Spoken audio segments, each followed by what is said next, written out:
Hey guys, இன்னைக்கு DMLT lab tour பார்க்க போகிறோம். இங்கே தான் நாங்கள் ஹெமட்டாலஜி டெஸ்ட்லாம் போடுவோம். இஎஸ்ஆர் டியூப் இருக்குது, ஃப்ளூரைட் டியூப் இருக்குது, பிளைன் டியூப் இருக்குது, இடிடிஏ டியூப் இருக்குது, நீடில் இருக்குது, செல் கவுண்ட் பண்ணுறதுக்காக கவுண்டிங் சேம்பர் இருக்குது, குரூப்பிங் பார்க்குறதுக்காக குரூப்பிங் கிட், கிளாட்டிங் டைம் பார்க்குற கேபிலரி டியூப் இருக்குது, ஹெச்பி பார்க்குறதுக்கு ஹீமோமீட்டர், இது RBC tube, WBC tube, ESR stand இருக்கு, லான்செட் பா. மைக்ரோபயாலஜி டெஸ்ட் இங்கே தான் போடுவோம். மைக்ரோஸ்கோப் இருக்கு, ஆன்டிபயாட்டிக் டிஸ்க் இருக்கு, ஸ்லைடு இருக்கு, கவர் ஸ்லிப் இருக்கு, கிராம் ஸ்டெயின் கிட் இருக்கு.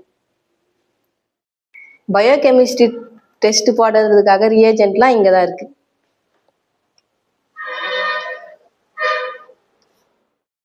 இன்ஸ்ட்ருமெண்ட்ல சென்ட்ரிஃபியூஜ் இருக்கு, கலோரிமீட்டர் இருக்கு, மைக்ரோஸ்கோப் இருக்கு, ரெஃப்ரிஜரேட்டர் இருக்கு, இன்குபேட்டர் இருக்கு, அண்ட் ஆட்டர் ஓவன் இருக்கு.